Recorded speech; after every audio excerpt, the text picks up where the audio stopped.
الحمد للہ رب العالمین والصلاة والسلام علی سید الانبیاء والمرسلین وعلی آلہ واصحابہ اجمعین اما بعد فاعوذ باللہ من الشیطان الرجیم بسم اللہ الرحمن الرحیم قال اللہ عز وجل فصل لربک وانحر صدق اللہ العلی العظیم وصدق رسولہ النبی الامین۔ الفرقان نیٹ ورک کی جانب سے ان قربانی کے ایام میں قربانی سے متعلقہ ضروری مسائل کے بیان کا سلسلہ جاری ہے، اور آج اسی سلسلے کا ایک پروگرام ہے۔ آج کے پروگرام میں انشاءاللہ العزیز ہم قربانی میں شراکت سے متعلقہ کچھ بنیادی ضروری مسائل ذکر کریں گے، جن کا جاننا ان افراد کے لیے لازم اور ضروری ہے کہ جو شراکت داری میں قربانی کرتے ہیں۔ اس کی اصل جو ہے نبی اکرم صلی اللہ علیہ وسلم کا فرمان ہے۔ آپ صحابہ کرام فرماتے ہیں کہ نتمتع فی عہد رسول اللہ صلی اللہ علیہ وسلم نذبح البقرۃ عن سبعۃ والجزور عن سبعۃ نشترک فیہ، کہ رحمت دو عالم صلی اللہ علیہ وسلم کے زمانہ مبارک میں ہم تمتع کیا کرتے تھے اور ذبح کرتے تھے ہم گائے کو 7 افراد کی طرف سے اور اونٹ کو 7 افراد کی طرف سے، اور شرکت کرتے تھے ہم اس میں۔ یعنی یہ حدیث مبارکہ اس بات کا بیان ہے کہ گائے اور اونٹ میں 7 حصے ہوتے ہیں اور 7 افراد کی طرف سے ان کی قربانی جائز ہوتی ہے، اور وہ 7 افراد ایک فیملی سے متعلق بھی ہو سکتے ہیں یا 7 مختلف افراد بھی حصہ ملا کر ایک قربانی میں شریک ہو سکتے ہیں۔ تو یہ ایک تو جائز بھی ہے، اور دوسرا یہ کہ یہ مسلمانوں کے لیے ایک آسانی کا سبب بھی ہے کہ جو شخص جس کے پاس یہ وقت نہیں ہے کہ وہ جائے جانور خریدے پھر اس کی دیکھ بھال کرے اور پھر قربانی کے جو معاملات ہوتے ہیں اس کو دیکھ سکے، یا بعض ایسے افراد ہوتے ہیں جو زیادہ گنجائش نہیں رکھتے کہ علیحدہ سے ایک جانور خرید کر اس کی قربانی کر سکیں، تو لہٰذا شریعت مطہرہ نے ایک یہ بھی عمل کا ایک طریقہ رکھا ہے کہ چند افراد جو ہے وہ مل کر بڑے جانور میں حصہ ملا لیں، تو اس سے ظاہر ہے کہ کوسٹ بھی کم آتی ہے اور لوگوں کے لیے قربانی کرنا آسان ہوتا ہے۔ ضروری نہیں ہے کہ آپ ایک جانور مکمل خرید کر اپنی طرف سے قربانی کریں، یہ بہت اچھا ہے، کرنا چاہیے، لیکن اگر کوئی شخص حصے داری کے ذریعے سے قربانی کرنا چاہتا ہے تو یہ بھی بالکل درست ہے، اور اس کی قربانی بالکل ویسی ہی ہے جیسے جانور خرید کر قربان کرنا، اور یہ نسبتاً جانور خرید کر قربان کرنے کے مقابلے میں کچھ کم قیمت بھی ہوتا ہے، لہٰذا ہر شعبے سے یا ہر طرح کے لوگ جو ہیں جو بہت زیادہ مالدار نہیں ہیں وہ یہ حصے داری میں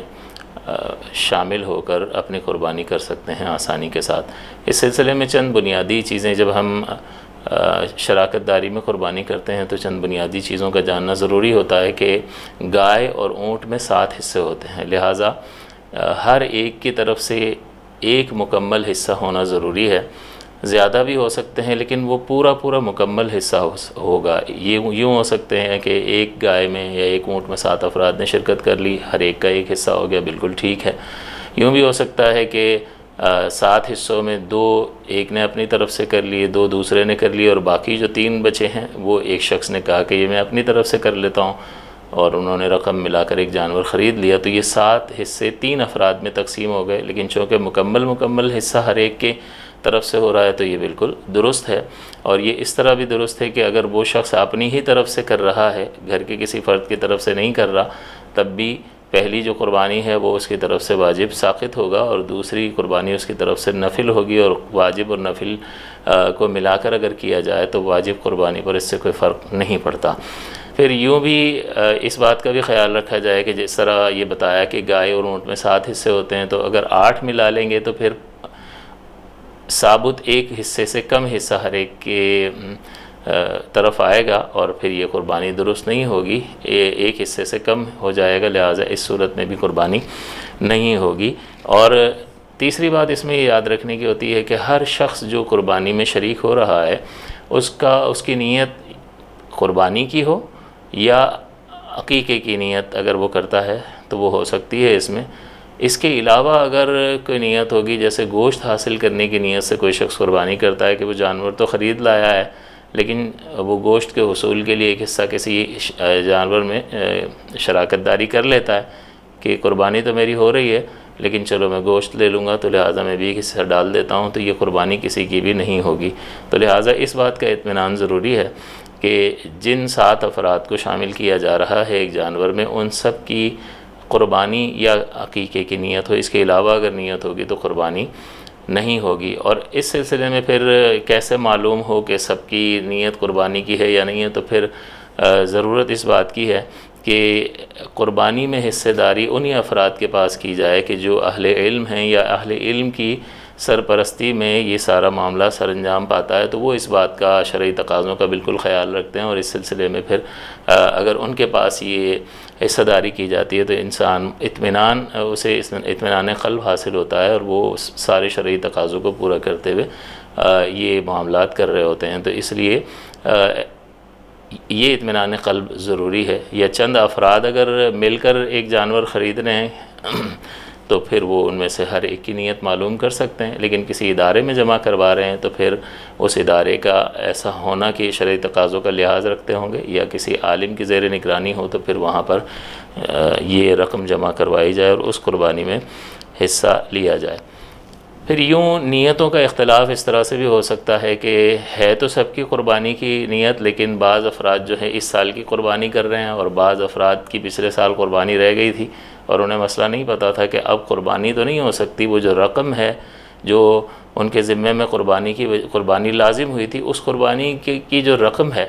وہ ان کو صدقہ کرنا ضروری ہے۔ اب وہ جانور قربان نہیں کر سکتے اس لیے کہ اس کا جو خاص ٹائم پیریڈ تھا وہ نکل چکا ہے، اور جب وہ وقت نکل گیا تو اب قربانی نہیں کریں گے۔ اور اس میں یہ بھی ضمنی مسئلہ یہ ہے کہ اگر کوئی شخص جو ہے اس نے جانور تو خرید لیا تھا لیکن وہ قربانی کے ایام میں اس قدر مصروف ہوا، مشغول ہوا، یا کسی وجہ سے قربانی نہ کی جا سکی تو وہ جانور زندہ رہ گیا اور وہ دن ختم ہو گئے، تو اب وہ قربانی نہیں کرے گا بلکہ اس جانور کو اسے صدقہ کرنا لازم ہوگا۔ تو اب پچھلے سال کی جس کی قربانی ہے اس پہ قربانی تو اس کو نہیں کرنی ہے بلکہ اس کو تو رقم صدقہ کرنی ہے۔ اب اس جانور میں شراکت داری کر لی تو اب سب کی نیت قربانی کی ہے، لیکن بعض کی اس سال کی قربانی جو واجب ہے اس کی نیت کر رہے ہیں، اور بعض پچھلے سال کی قربانی کی نیت کر رہے ہیں، تو یہ درست نہیں ہوگا۔ اس میں جس نے اس سال کی قربانی کی نیت کی ہے اس کی قربانی تو ہو جائے گی، اور دوسرے جو کر رہے ہیں ان کی طرف سے یہ نفل قربانی ہوگی، اور اس گوشت کو بھی صدقہ کرنا ضروری ہوگا۔ اور بہتر یہ ہے کہ جس نے قربانی کی نیت کی ہے وہ بھی پھر اس گوشت کو صدقہ ہی کر دے۔ آخری مسئلہ اس سلسلے میں یہ ہے کہ اگر کسی شخص نے جانور خریدا تو کیا بعد میں وہ لوگوں کو شامل کر کے اس میں شراکت داری کر سکتا ہے؟ گائے لے آیا اور اپنی طرف سے ارادہ تھا اور اب وہ 7 لوگوں کو شریک کر رہا ہے، تو اگر پہلے سے اس کا ارادہ اپنی طرف سے یہ جانور ذبح کرنے کا تھا تو اب دوسرے لوگوں کو شریک بنانا ہے اس میں کہ 6 افراد شریک کر لیے، ان سے رقم لے لی اور اپنا ایک حصہ رکھا اس میں، تو یہ مکروہ ہوتا ہے۔ لیکن اگر کسی شخص نے پہلے سے یہ ارادہ کیا تھا کہ ابھی میں جانور خرید لیتا ہوں، پھر جیسے جیسے شرکا مل جائیں گے تو ان کو شریک کر لوں گا، تو چونکہ اس کی پہلے سے نیت تھی لہٰذا ایسا کرنا درست ہے اور اس میں کوئی کراہت نہیں ہے۔ لیکن اس میں سب سے بہترین صورت یہی ہے کہ پہلے شرکا کو جمع کر لیا جائے اور خریدتے وقت ہی ان شرکا کو شامل کر لیا جائے، تو یہ سب سے بہترین صورت ہوتی ہے۔ اور یہ اس شخص کے لیے مسئلہ ہے کہ جو غنی ہے، مالک نصاب ہے، جو جانور خرید رہا ہے، وہ اگر شریک کرے گا تو پھر قربانی تو ہو جائے گی، بعض صورتوں میں مکروہ ہوگی اور بعض صورتوں میں مکروہ بھی نہیں ہوگی۔ اس کا سبب یہ ہے کہ جب غنی کوئی جانور خریدتا ہے، اگرچہ قربانی کی نیت سے خریدتا ہو تو لیکن اس خریدنے کی وجہ سے اس معین جانور کی قربانی اس کے ذمہ لازم نہیں ہوتی ہے، لہٰذا جب اس معین جانور کی قربانی اس کے ذمہ لازم نہیں ہوئی تو پھر یہ دوسروں کو شریک بھی کر سکتا ہے۔ بعض صورتوں میں کراہت ہے اور بعض میں نہیں ہے۔ لیکن اگر کوئی شخص فقیر شرعی ہے اور اس نے جانور خرید لیا تو اب جیسے ہی وہ جانور خرید لے گا قربانی کی نیت سے تو اس ہی جانور کی قربانی اس پر کرنا لازم اور ضروری ہوگا، تو لہٰذا اب یہ جو فقیر شرعی ہے جس نے قربانی کی نیت سے جانور خریدا ہے یہ کسی کو بھی شریک نہیں کر سکتا، لہٰذا اس سلسلے میں ہمیں توجہ کرنی چاہیے۔ تو یہ چند وہ ضروری بنیادی مسائل تھے کہ ہمارے ہاں رائج ہے یہ شراکت داری والی قربانی، تو خاص اس میں اس بات کا لحاظ رکھا جائے کہ ایسے افراد کے پاس اپنی رقم جمع کروائی جائے کہ جو اہل علم ہیں یا اہل علم کی سرپرستی میں یہ سارے معاملات سر انجام دیتے ہیں، تاکہ قربانی جو ہے وہ اطمینان قلب کے ساتھ ہم کر سکیں، اور قربانی ہونے کے بعد بالکل